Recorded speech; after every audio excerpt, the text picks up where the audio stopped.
સંતની જય। साहेब तुम्हारी साहेबी सब घट में रही समाई, मेहंदी तेरे पान में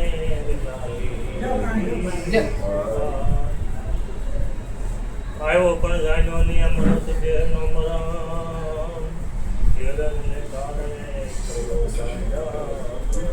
हरे। तो मेहंदी तेरे पान में गुरु जी साहेबी सब घट में समाई थी, कोई घट बाकी नहीं।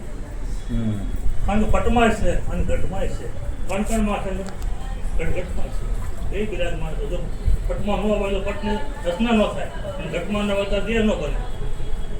બે સંતો મહાપુરુષોએ ઉદાહરણમાં આપ્યું છે કે ઘટના પટની અંદર તો પરમાત્મા છે, તો ઓલામાં ઘટતા રૂપી છે ને આમાં ક્ષેત્ર રૂપી છે, એમાં સગુણ રૂપી છે ને આમાં નિર્ગુણ રૂપી છે, બેની અંદર આ જગતની અંદર બે બંધન મુખ્ય લાગેલા છે। બે બંધન સિવાય સદગુરુના દેશમાં પોકાતું નથી। આત્મા બોલો, પરમાત્મા બોલો, પરમ કૃતિ બોલો, પછી પરમ તત્વ બોલો, પોતાનો નિજ દેશ બોલો કે નિજ લોક બોલો, પણ પહેલા બે બંધનની મુક્તિ માર્ગ માટે સદગુરુના શરણે ગયા પછી બે બંધનની રેહાણી સંયમ નિયમ પાળવા પડે। બેન ખાણીનું વાણી બંધન છે ને બેન વાણીનું બંધન છે। કયા પ્રકારની વાણી છે? ભયાનક વાણી છે, રોચક વાણી છે, આ રીતની આથારક વાણી છે, એ વાણીનું બંધન છે। ખાણીનું બંધન છે 84 ચાર ખાણી, કારણ કે આ જીવ ભટકી રહ્યો છે, ભટકતા ભટકતા અનંત અવતાર ગયા છે, અનાદિ ગયા છે ને હજી અનાદિ જતા વાર નહીં લાગે। આપણા અવતાર ઘણા પીને અનંત અવતાર મળેલો છે, કરોડ અવતાર બદલે 84 અવતાર બદલે મનુષ્ય અવતારના પ્રાપ્તિ થાય છે।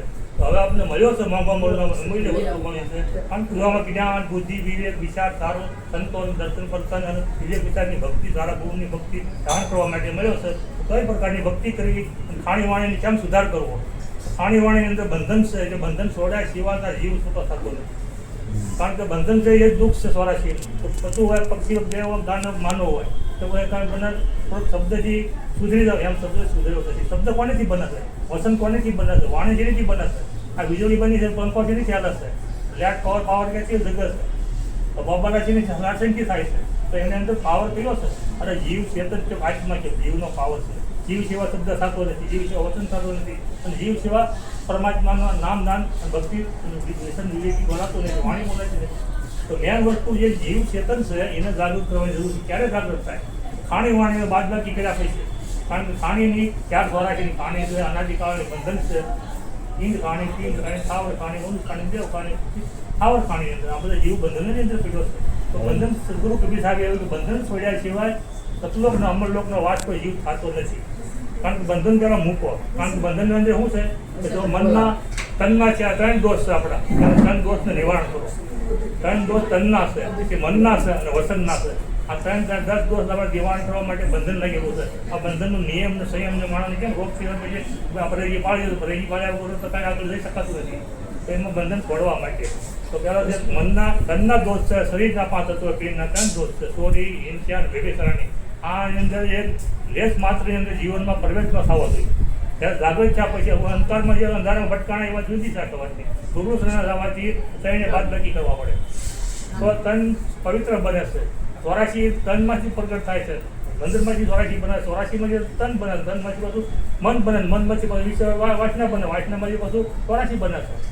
વાસનાથી આશા છે, વાસા સુધતા તે મુકામ થાય છે, આપણો બંધનો ધ્યાન લાગવું પડેલા છે। તો એ છોડવા માટે પછી મનના 4 દોષ છે, તો મનના 4 દોષ મૂકવા પડે, બંધન છોડવું પડે। મનના વિકાર વાસનાની અંદર કેટલું ફસાયેલું, અને મનનું જ આ મેન કારણ છે, આખું મનનું સ્થૂળ સૂક્ષ્મનું કારણ આ બધા મનના જ કારણ છે।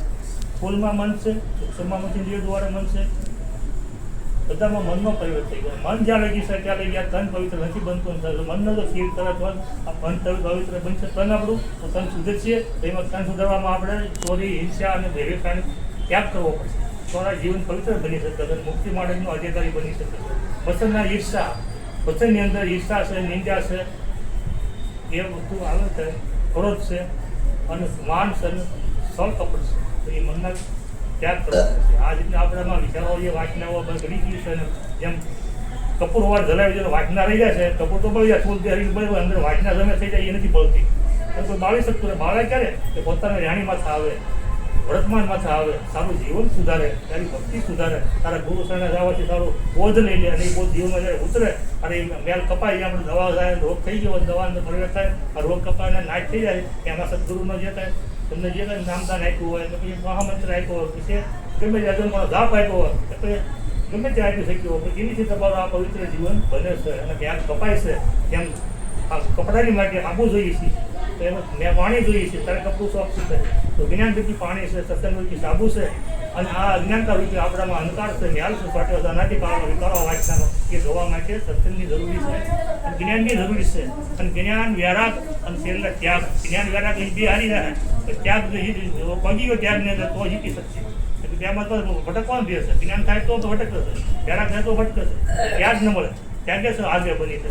આ જીવનને આગળ બનાવવું હોય, મુક્તિનો માર્ગ મેળવવો હોય, મૂળ ઘેરે તો પહોંચવું હોય તો બંધન તોડવું હોય તો સદગુરુ એવું ઉદાહરણ આપે છે ભક્તિભાવની અંદર, તો આપણે જીવનમાં ધારણ કરીશું તો જીવન મુક્ત બની શકશે. અને મુક્તિ માટે જ ભક્તિ કરવાની છે, બાકી ધન સંપત્તિ પરિવાર કુળ તોડ બંગલા આ જે રચનાને જે કંઈ માન્યતા માણી ભક્તિ કરે છે એ તો નકલી ભક્તિ છે, દેહધારણની ભક્તિ છે, સ્વરાશીની ભક્તિ છે, બંધનની ભક્તિ છે, દુઃખનું કરે છે.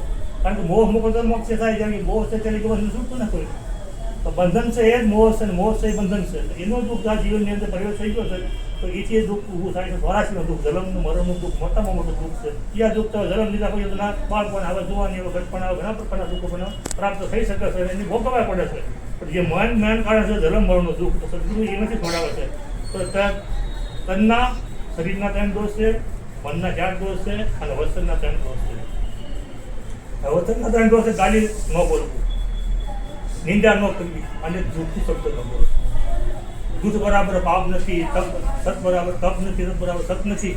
આ રીતે જૂઠું બોલવાથી અતિતા ઘટે છે, માન ઘટે છે અને આપણો વિચારો વાંચના પ્રાપ્ત થાય છે અને જીવ બંધનમાં પડે છે. તો ખાણી વાણીના વ્યક્તિ બે બંધન છે, બે બંધન તોડવા માટે મહાપુરુષો ઉદાહરણ આપે છે, સદગુરુ આપે છે, સંતોષ કહો કે જે તમે કહી શકો જે તમે જીવનમાં જાણ કીધું, તો પોતાની સાબિતી સિવાય, પોતાનું જાગૃત થયા સિવાય કોઈ પણ ફરક પડતો નથી.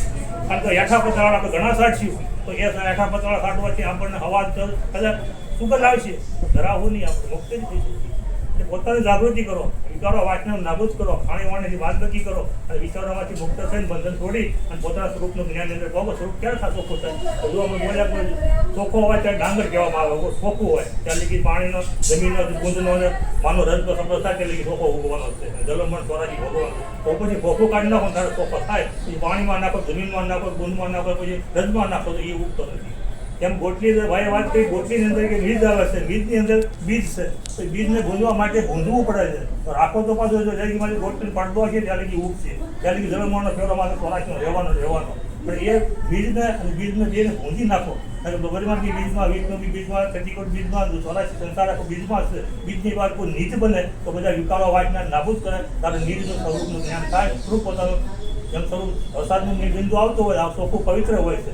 જમીનમાં અડવાથી દવા કચરો ભળવાથી પછી અજ્ઞાનતા ભળી જાય, એમાં આપણો આ કચરો 5 પીનનો ભળી ગયો, વિકારો વાંચના ભળી ગઈ, અનાથી કારણો વાંચનાઓની અંદર વાંચના મોટો દુઃખ છે સ્વરાજ્ય. એ આશા કે વાંચા તૂટતા તે મુકામ થાય, વાંચના છે એનું જ દુઃખ છે. જો વાંચના મટાડશું, મિટાવી દો તો બધો રોગ મટી જાય. તો વાંચના જેટલી નહીં મટે એટલે કે પાણી વાણી જેટલી બંધન નહીં છૂટે, એટલે કે સ્વરાજનો ફેરો મળતો નથી. અને આપણી વાણી વિરામ કરું છું. બોલો સદગુરુ દેવ.